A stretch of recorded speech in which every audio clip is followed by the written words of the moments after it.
Thank you for tuning in to Movie Geeks United. Michael S. Glick has enjoyed a 35-year career as an assistant director, producer, and unit production manager. In this conversation conducted for our Movie Geek Yearbook series, he reminisces about working with Jack Nicholson and Cher on The Witches of Eastwick, John Wayne on MGU, Al Pacino on The Godfather Part II, and many more experiences. What inspired and led to your entry into the movie business? When I got out of the Army, I was looking for work, and I was always kind of fascinated by the motion picture industry. And a friend of mine told me there was a opening at the MGM accounting department for accounts receivable clerk. So I said, well, I was a finance and accounting major in college. I said, well, I'll apply for it. I applied for it. I got the job, and then I found out accounting wasn't for me. And at that time, they posted jobs on the bulletin board at MGM. So there was a job that they posted for a trainee estimator. So I applied for that. I got that job, and I started the estimating department. And then, there was right there in the production office. And then when things got busy, they would borrow you to go out, as a location manager, as I guess, and then I did a little work as location auditing and stuff. So gradually, doing all that, I became interested, and I said, "This is kind of fun. I enjoy it." Eventually, I said, "Well, so I was in the production office. I did a multitude of things. I mean, it was unlimited hours. They would send you out on second units. You go do television shows. You do features. It was without portfolio. I wasn't a member of a union. I was was just a PA in the production office. And then finally, I said, well, I got to progress from here. And at that time, MGM was allowed. That was before the trainee program, and you were allowed to sponsor 2 people a year into the Directors Guild, was in the assistant directors category. So I was promised, and then the son of a executive would be there and said, sorry, Mike, he kind of takes precedence. Anyway, I was on the books, and finally there was a lot of people that were on the books, and they said, well, we got to, how are we going to do this? So we're going to say, I guess we'll start a training program. So I applied, and I took the test to see if I get in the training program, and I passed the test, and I got in the training program. But to make a long story short, I was only a trainee for about 6 months, and one day the head of production calls me into his office. He says, Mike, he says, you're not a trainee anymore. And I said, oh, my God. I said, I got a young family. I was worried about losing a job. He says, no. He says, it's the needs of the industry. You're now a second assistant director. Go down to stage 12. And that was it. Wow. But I did all that work as a trainee without actually getting paid or whatever. And it was, so we exposed to many things. I was exposed to, I was an assistant for a while, a man by the name of Buddy Gillespie, who was head of special effects, and I worked with him. We did miniatures out of Lot 3. And we did glaze processing. So it was really a great experience, and they would send you out on second units all over the place. I remember having to go to Lake Tahoe, the second unit, and then they sent me one time, I think, to Florida. So, you had the trainee, but it was it was individual survival. You were set into it, and you had to survive. It must have felt like such an exciting world to be thrown into. It was. It really was. And you never knew from one moment to the next where you'd be and what you'd be doing.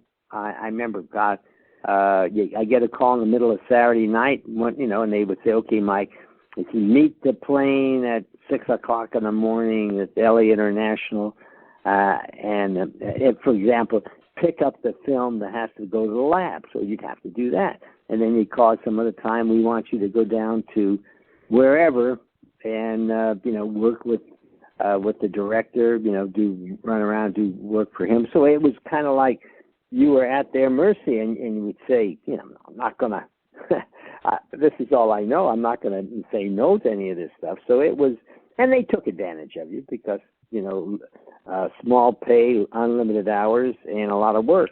But it was all a learning experience. Yeah, those experiences are priceless, I'm sure.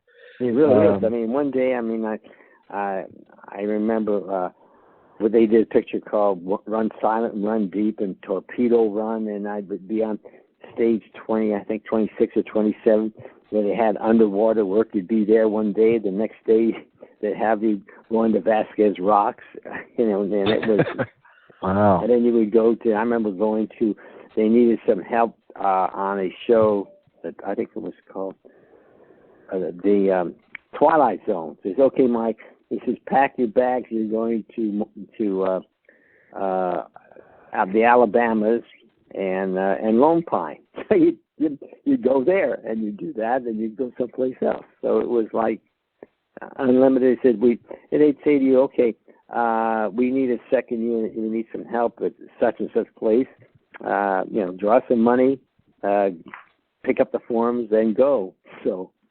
Yeah, it's apparent looking at your resume that you are a jack of all trades. You have several titles throughout your career of different kinds of positions that I feel like you've mastered in the industry. And I want to ask you about a few of these film sets that you've been involved in. Sure. At the beginning of your career, you were primarily an assistant director on a number of great films. And the first of which I want to ask about is John Frankenheimer's Seconds, which is one of the great classic films. And this is near the beginning of your career, and you're starting it with a credit on one of the great films. Yeah, it was a great experience. Chico Day was the first, and I was the second. At that time, it wasn't like it is now, where you would have a second assistant in charge of crowd control, and one would do the paperwork, and one you had to do everything. You had, and it was really you had to stand right behind the first assistant. You had to make sure that all of the actors on the set on time. You had to make sure that the calls were set. You had to do the production reports. You had to do the call sheets, and we used to have daily time cards for the screen for the actors, and you had to make those out every day. And never forget, I still have nightmares about it. They had little yellow time cards, and you had to turn them in, and you had to get them to sign these time cards. I mean, him being the actors. That they said, yes, we worked these hours, and improved it. So it was like, and we had not such a thing as turnaround. We were there. I mean, time after time, I just slept in the production office. Wow.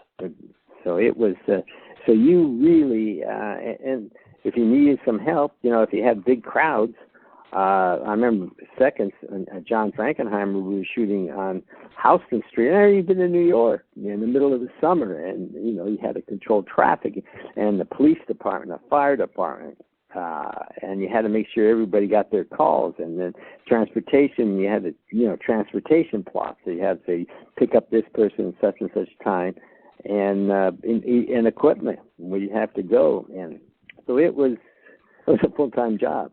And it was really exhausting. Well, you've been in the business for, 40 or so years.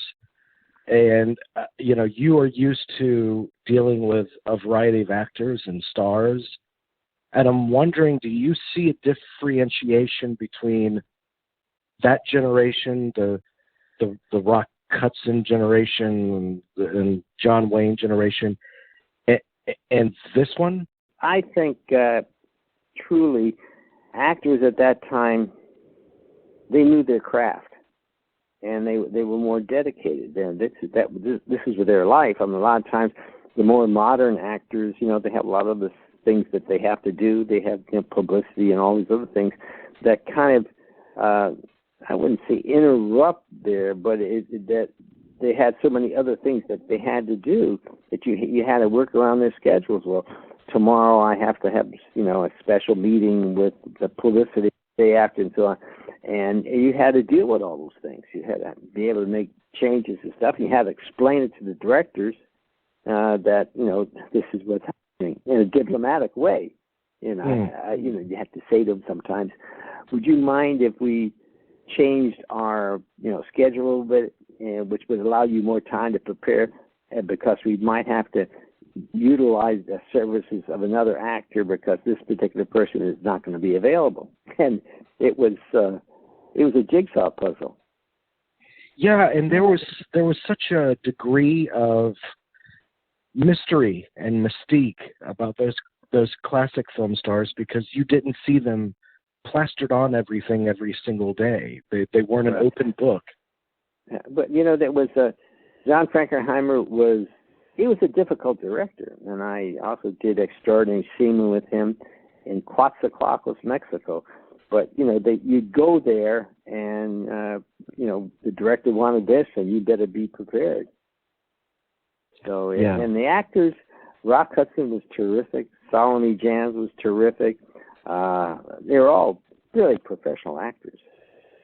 Have you ever been surprised, being so intimately involved in the process of making so many movies, have you ever been surprised that a movie turned out much better than you expected it to? Let me think for a moment. Something, to be honest with you, when you do a movie and you see the scenes and how it portrays and the story, you kind of know. I say, this is going to be a good movie. Or you think, no, I don't know if this is going to work out too well. So you kind of know. But I was surprised at a couple of shows. I didn't think that, Witches of Eastwick was better than I thought it would be. Not that it was a big hit, but you got to get it. You got to sense whether this is going to be a success by the way you like the performances and the people and how it was all coming together. I know on Fortune Cookie, which was a fun movie to do with Billy Wilder, he was terrific, and and Jack Lemmon was great, and Walter Matthau, and you knew, it just kind of had an air. We were really creating something very, very special. I enjoyed it. The performances were terrific. The people were nice, and it was. You had a feeling, and then there's other projects. I thought, oh my God, I don't know. I hope they make their money back. Well, and I would think that in your position too, you have to be able to delicately balance a lot of egos. Oh, absolutely. And the main thing, it's a constant battle because the production office is down your neck. And it was like, big studio system. And you had to answer to a lot of people there. And plus the fact that you had to make sure that the director is satisfied and everything runs smoothly. So it was very difficult at times. And there's always people taking sides. I remember a couple of movies when I was a production manager, the stars hated the producers and wouldn't talk to them. They would just talk to me. I was a production manager and the assistant director with Stanley Kramer on the Domino Principle.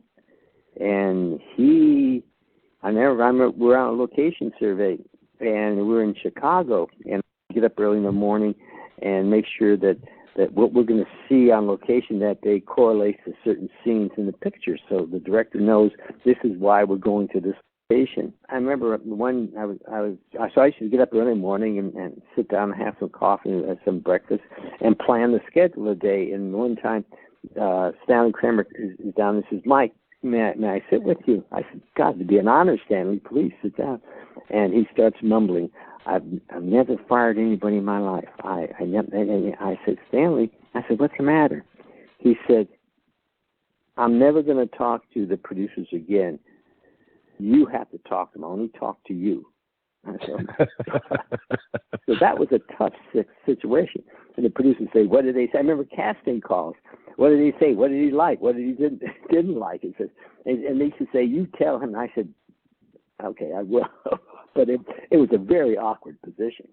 Yeah, and you had mentioned Witches of Eastwick, and my understanding is that was a kind of an equally contentious set. Oh, that was really, those three girls, they were just maddening.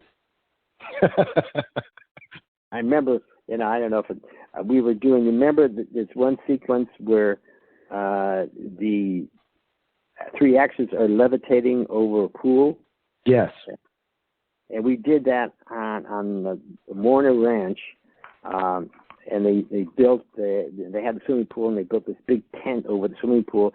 And at that time, we had like 5 giant cranes and with these monofilament lines that would lift the ladies up, and then there had to be holes on top of the tent in order to accommodate the lifting of the actresses. And it took a long time to light it, and you had to light it in such a way that you wouldn't see the lines and you wouldn't see the rigs. So we were ready to do the final sequence on a Friday. And Cher comes up to me and she says, Mike, I want to let you know I have an appointment tonight at I think it was like 8 o'clock, and I'm leaving. I said, Cher, you're going to leave when the assistant director says wrap. I said, this is the last night here. We got a lot of busy things to do. And she says, Mike, you didn't hear me. Because the producers ran. They wouldn't have conversation. So I said, look, in due respect, let me repeat again. I said, when we wrap Saturday morning, that's when it's over. And she says, well, I'm leaving. I said, fine, you leave. You're violating your contract, and I'm going to call your agent and let her know and go on record. And for every dollar that we lose, we're going to sue you for that. Because you're not relieved. This is your contract, and you're in contempt of your contract. And so she says to me, well, you're a bastard. I said, yeah, and you're a bastard too. So she stayed, but they had problems like that. Were they friends? Yeah, but Jack, and he was a real kick. He was an insomniac. So when we were shooting in Boston, he would be out all night, and then he would sleep, but you couldn't give him a call before 11 o'clock in the morning. And so what I had to do is I hired a college student who drove the special car for Jack. And he used to call me all night. He says, we're here at night, and we're going to go someplace up. I said, let me know when he gets to bed. So I knew exactly when we would call him the next day. And when he called him the next day, George Miller could never make up his mind. And I said, say, George, look I said, he'll be here, in a half an hour or so you got to be ready to shoot. Half an hour comes, and they're not ready to shoot. He would turn around and walk off the set.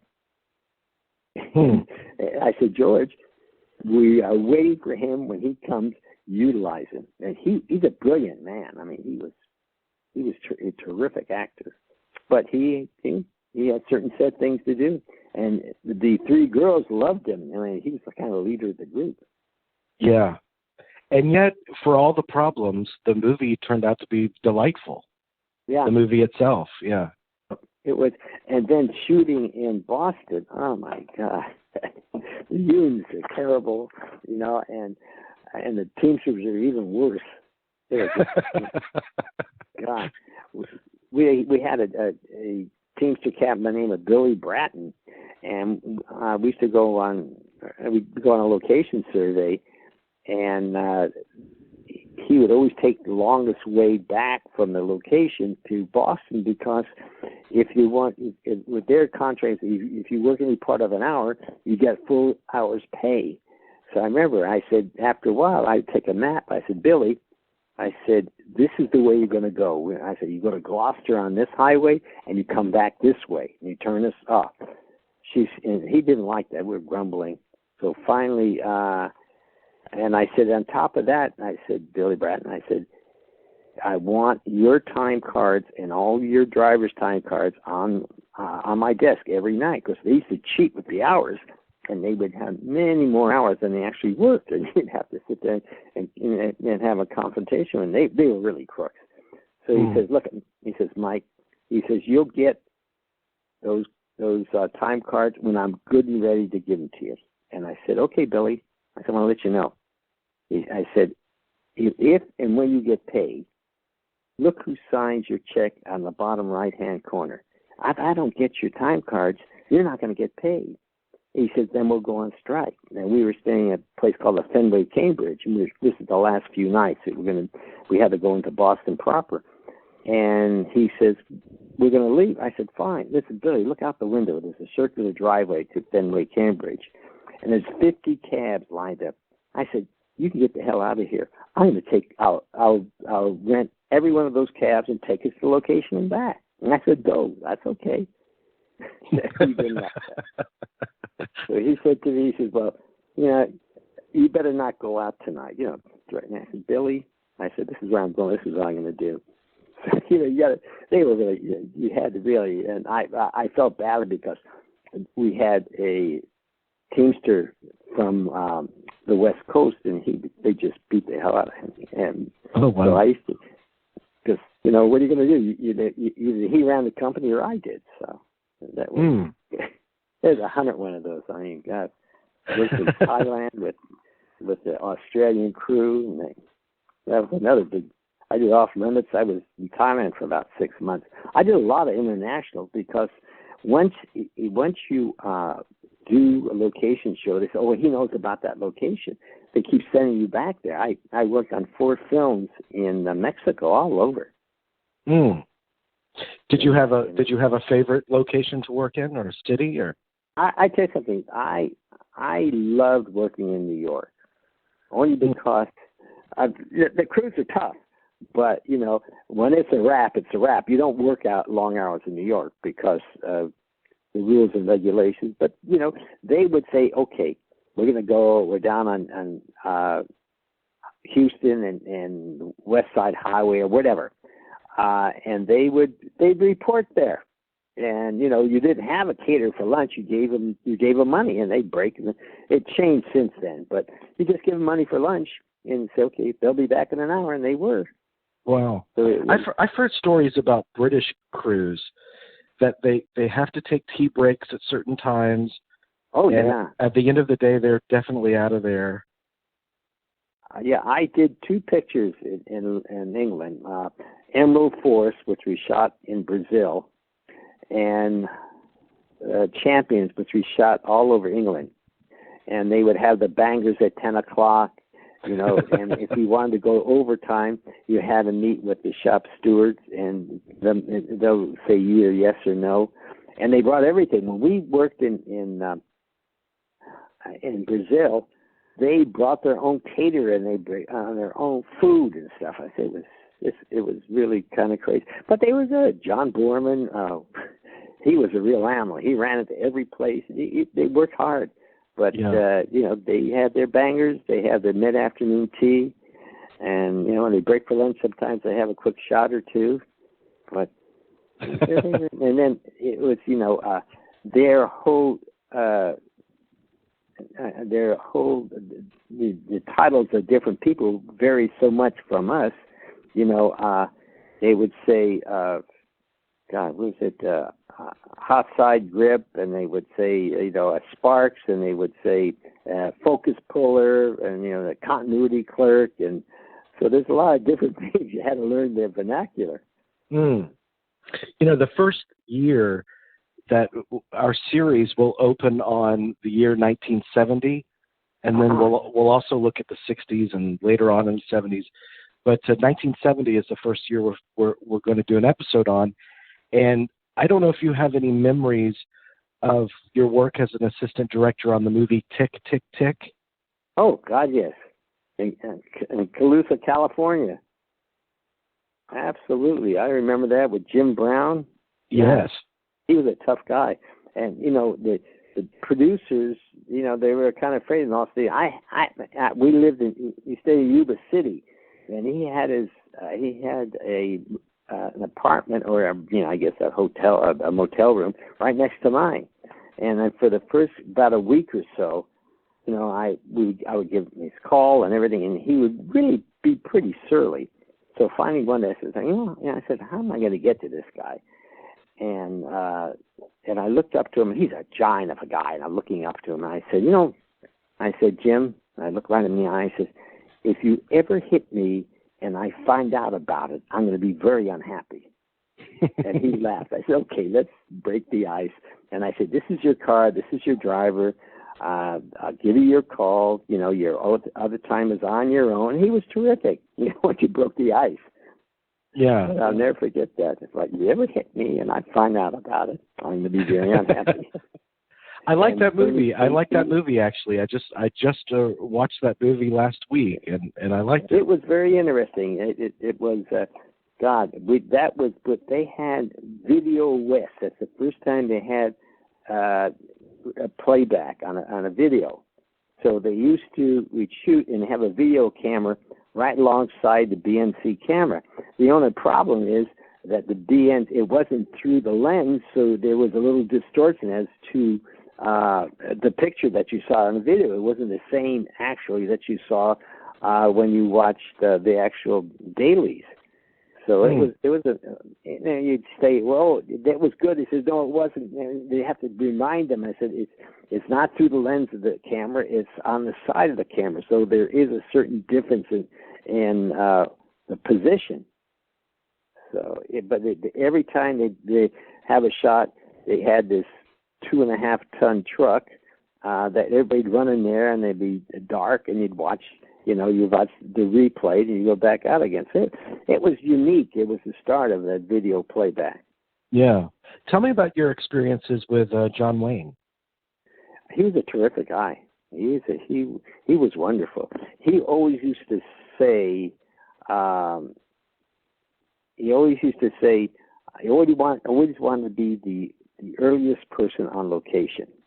And as everybody came in, he used to say, well, he says, what do you're late again. What do you think? There's banker's hours? So I used to pay his driver. He used to go out in his motor home. I used to say, okay, what time are you picking up John Wayne today? And I would get there earlier than John. I said, John, how are you? You know, I said, looks like you're almost on time. And he would get, so I said, how did you know it's coming? But he was great that way. And that's another person. He hated the producers. He hated them. He just was. So again, he confided in me. I was the production manager on that, and he was good. I mean, he was the only problem John Wayne had was the fact that he loved the crew. He'd never get off the set. We'd have to rehearse. And John Sturgis was great. I mean, he was wonderful. I'll never forget. We had this one sequence in downtown Seattle where we used the actual Seattle police station, and we had a shot of John Wayne driving down the street real fast and pulling into the police station. And I used to always get there early enough in the morning to make sure everything was okay. I get there one particular morning, and a fire hydrant broke, and that particular street was flooded. So I said, oh, my God, what are we going to do? So here John Sturgis comes, and I said, John, I'm sorry, this is a situation. He said, oh, no problem. So we're going to left to right. We'll go right to left, and we'll use this street. And 1, 2, 3. It was like it was nothing. That was okay. Oh, that's great. Because they were professionals. They knew how to compromise. But John Wayne, he was great. He was good to be shot. This little city outside of, the Olympic Peninsula. And it was a shot that both of them were inside this little bungalow. And people, it's Hoquiam. I think it was called Hoquiam. Either Hoquiam or Aberdeen. And there was about, 3,000 people outside the house, because they all want to see John Wayne. And I remember that we had police to block them off, and John Wayne comes out, and they made a lot of noise and stuff, like, John Wayne. And John said, look at guy, he made a speech. He says, thank you for your loyalty and coming in to see me and everything. He says, and I'll sign some of I'll sign some whatever you wanted. However, he says, when we go inside and we are filming, please, you has to be quiet. And he said they were terrific. And he'd go into the crowd and he'd sign autographs and stuff. He was very good. Yeah, he seemed like a very genuine person, authentically himself. Right, he was. Do you know that he had a contract with Oldsmobile that he would appear, in an Oldsmobile car all the time. He was only Oldsmobile cars, and he used to like to sit in the passenger side of the front seat. So I remember that the Oldsmobile company, they had to lift the roof up about 6 inches of the car because when he sat down, his torso was so big his head had hit the ceiling. So he had a special car, and he used to always wear his cowboy hat. That's why also with the ship we had a Grand Banks, only because of the height of John, and usually another type of yacht, he'd have to hit his head, or he'd have to kind of be doubled up all the time because he's so tall. Yeah. But he was good. He was a nice guy. It's your job to, in these positions that we're talking about, these various films, to keep things running, keep things on the move and organized. Did anyone ever intimidate you? I mean, I'm listening to you talking about working across from John Wayne, and I can't imagine how long it would take me to not be intimidated by him. But something at first, he just had his good old boys club, and he treated everybody like their buddies. I mean, he liked people. He had his own makeup. He had his own hairdresser. He had his own masseuse, because, at that time, he wasn't very well, and he used to get cramps in the middle of the night all the time, so I have to have his masseuse right next to him, and he had his own, stunt man, and but he at first, once you start saying John and so on, he was fine. He was fine. And you worked on, talk about an epic, Godfather Part II. Yes. Which is one of my all-time favorite films. What experiences do you recall on that? Oh, God, I tell you, there was numerous. I started working on that in July 1973, and I came back in June of 74. It was really quite an experience. The first time we were at Fior de Lac Estate in South Lake Tahoe, and we had, I guess, and that's where they had the Mr. Wonderful and the Cotillion and so on. And remember, all the cast, we all stayed at Cal Neva Lodge, which is very nice. But they all wanted their own special room and this and that, and they were all kind of grumbling. So one Friday or Saturday after work, I said, okay, and I invited them all into this banquet room, and we had some drinks and hors d'oeuvres and stuff. And I sat them all down, and I said, look, what can I do to make you happy? I said, let me know, what do you need? So one person said, well, I need special water. I said, you got special water. Another person says, well, I don't like this wardrobe. I said, well, change your wardrobe. And then after a while, they couldn't complain because I said yes to everything. And it wasn't hard, but, and Al Pacino, I'll never forget, we were shooting, the Cuban sequence in Santo Domingo in the Dominican Republic. And before that, when we started shooting, we shot the Fior de Lac Estate, we shot in Reno, Las Vegas, Los Angeles, and then we had a Christmas break. When the Christmas break, most of the key people went to New York to rehearse. So we were in New York and rehearsed the Cuban sequence and some of the stuff that we did in Avenue 6th Street between Avenue A and Avenue B, and we had a big table and they had red wine and so on. And I remember Al Pacino says to me, he says, Mike, he said, I'm a little concerned about my safety. I don't want anybody to know that I'm coming. I said, don't worry about it, I'll take care of it. So I went to Santo Domingo and went to the airport, and I arranged with the police and everybody to go through this little separate room after he got, at that time, Pan Am flew 747s down to the Dominican Republic. So I remember I was there on the tarmac when the Pan Am plane landed, and, they had the movable stairs up to the first section, which is up by the pilot and so on. So that's where the first, the premier people got off in that section, and about 20 people. The last person to get off the plane is Al Pacino. So he comes down, and he has this old floppy hat on, some holes in jeans and a T-shirt, and some tennis shoes. And he comes down. I said, "Hi, Hal. How are you?" And I said, "Follow me. I'll take you, the special exit, so we don't have to be bothered with customs and all these other things." And I said, "While we're doing that, can you give me your luggage tags for your clothing?" He says, "What luggage tags?" I said, "We're going to be down here for about 6 to 8 weeks."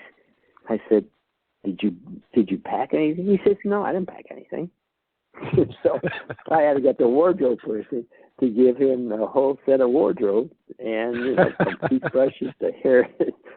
We had to completely take care of him. Wow. Did you? I heard stories about the last scene of Godfather 2, where they were expecting Brando and he didn't show, or are you aware of how that worked? He never was in it. To my knowledge, he was never in it. They were always waiting for him. Yeah. No, he did not have a contract with, as I remember, Godfather Part II did not have a contract with them. And they did something very unique. I think Coppola, much like I hear about Spielberg, I think he's great at finding creative solutions. Oh, he's a genius. He is just terrific. Yeah. When we were choreographing, we had like 9 or 10 cameras cover the cotillion at South Lake Tahoe at the Theodore Locke Estate. And he took all the operators and the camera crew and some of the other key people and explained to him what he wanted covered. To each person, they're going to do this, they're going to do that, this is where it is. So, it was like a waltz the way he choreographed everything. Mm. And he never liked to hear bad news. So every time he sees me, he says, "Mike, I don't want to hear it." I said, "I'm not going to tell you anything, but." You also worked on I think two Rocky films, Rocky II and Rocky V. Yeah, and I did Paradise Alley, I did Lock Up, and I did 4 or 5 pictures with him. So Stallone likes you. Yeah, at that time he did. He did. That's good. So let's see, I did Paradise Alley, then I did Rocky II, I did Lock Up, then I did Rocky V. I did 4 pictures of him. But I never forget. Do you remember on Rocky II, he used to have, he had a couple of hangers on, and we were staying at Holiday Inn at 4th and Arch Street in Philadelphia. And in the wintertime, and the weather was very unpredictable, but he had an assistant who thought he was very smart, and he used to try to second guess me all the time because I say, "We're going to go here today, we're going to go here." And then I said, "What if you did this?" His name was Arthur Chagovian, whatever. That's a long time ago. Anyway, we get ready to shoot this sequence where Sly proposes to Talia Shire, and we have this a tourist boat that was touring the Delaware River, and the beautiful shots at daytime and so on. So and the weather there at that time was very unpredictable. So we get up on a Monday morning. The weather was fairly nice on Saturday and Sunday. We get there Monday morning, and it's snowing. And we're at 4th and Arch Street. And at 6 o'clock in the morning, we assembled in the hallway, and Stallone says to me, "So, Mike, what are we going to do?" And I looked. Here's the cameraman, everybody else. I said, "Well, Arthur," I said, "you kind of know everything. What do you think we should do?" And the guy gets embarrassed. So I said, "I tell you what we're going to do, Sly." I said, "The only street that's plowed is this main street." And it's a true story. He says, and it ends at the zoo. We're going to go to the zoo, and you're going to propose to her in the zoo. Huh. I said, give me a half an hour head start. So I go down the main street to the zoo, and I get the curate. I said, this is what we got to do. And he said, fine, you can do it here. The whole company gets there, and we go in, and that's where he proposed to Talia Shire, right by the lion den. That's how that came about. And it's a great scene. Yeah, but that was the only place that was available that day to get to. Wow. I have to ask you about you also worked with Richard Pryor on a film, Bustin' Loose. Yeah. Was that I did 2 pictures of him. Which Way Is Up? Busting Loose.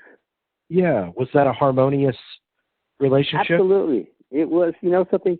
I remember when we were doing, let's see, Which Way Was Up? Richard wasn't, on a Friday, we wanted to get this sunset shot. And we were waiting around a little bit to get this beautiful shot. But Richard Pryor wasn't feeling well. And I said, what's the matter, Richard? He says, well, I got kind of a chest pain. I'm just not feeling well. So I said, okay. I said, that's a wrap.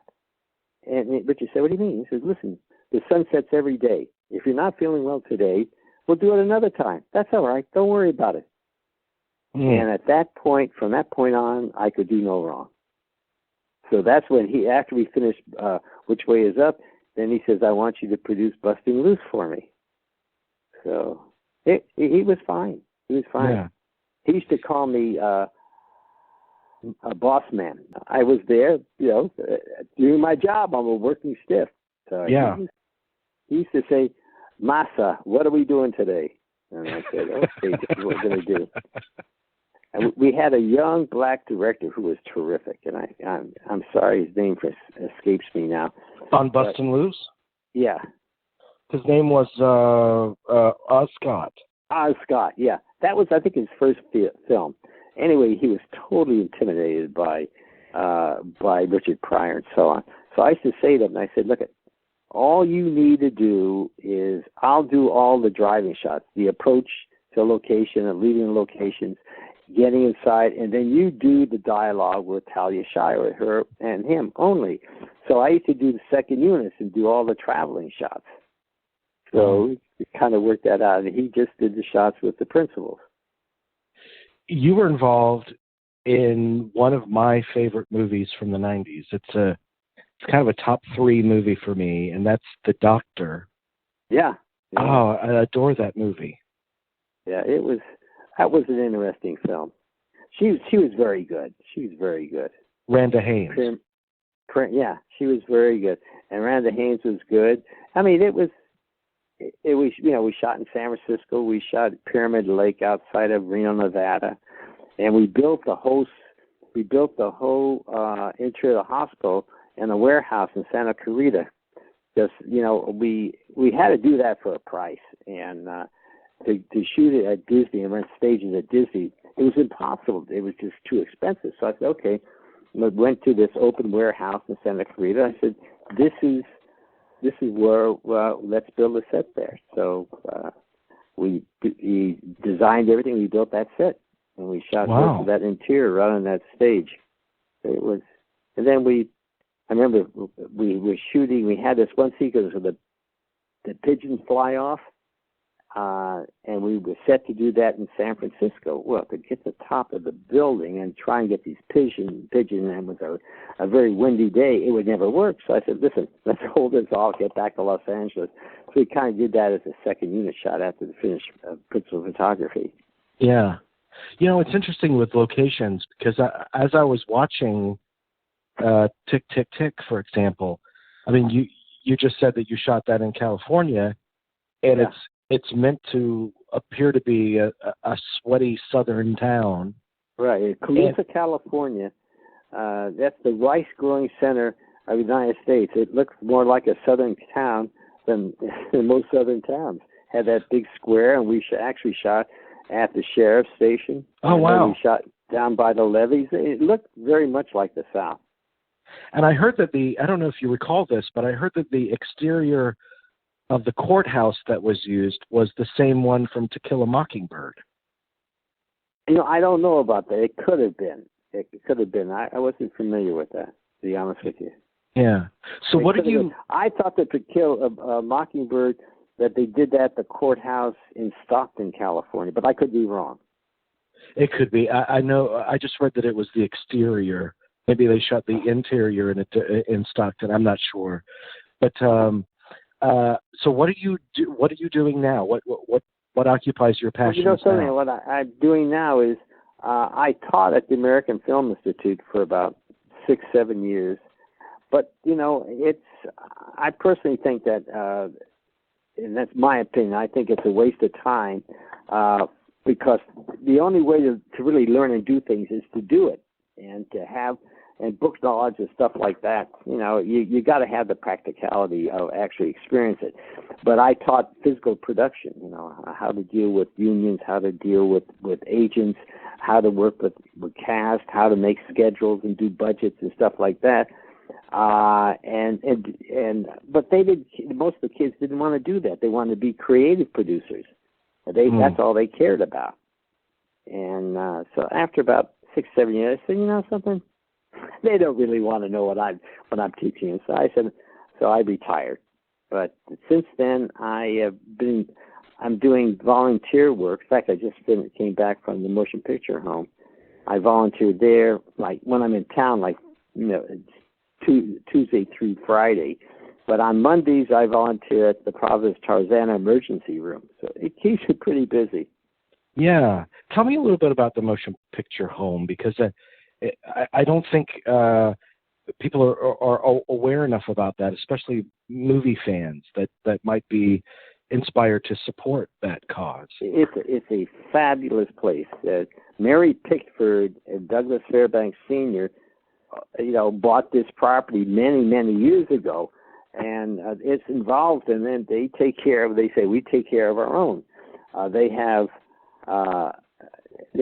facilities there. They have what they call the Stark Villa, which are lovely, lovely condominiums, a 3-story building, and they feed everybody there, and it's really quite elegant. Then they have what they call the Country House, which is a few steps down from that when you need more medical attention. Then it's the Country House.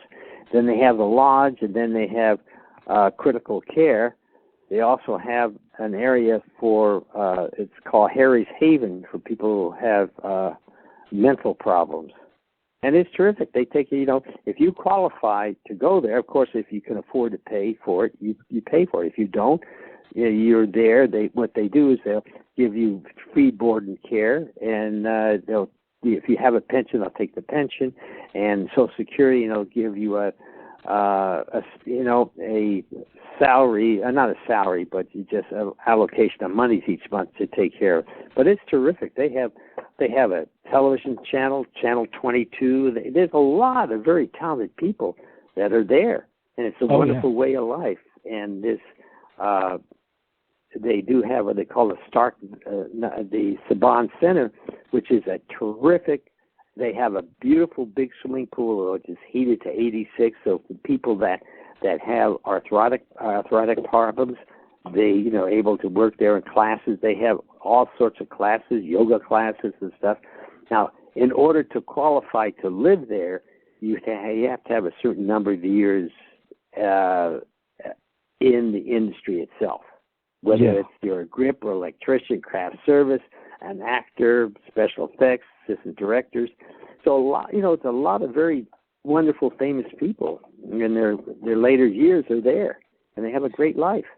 Doing the series, when I'm going through every movie that had a release, it's not only a celebration of movies, good, bad, or brilliant.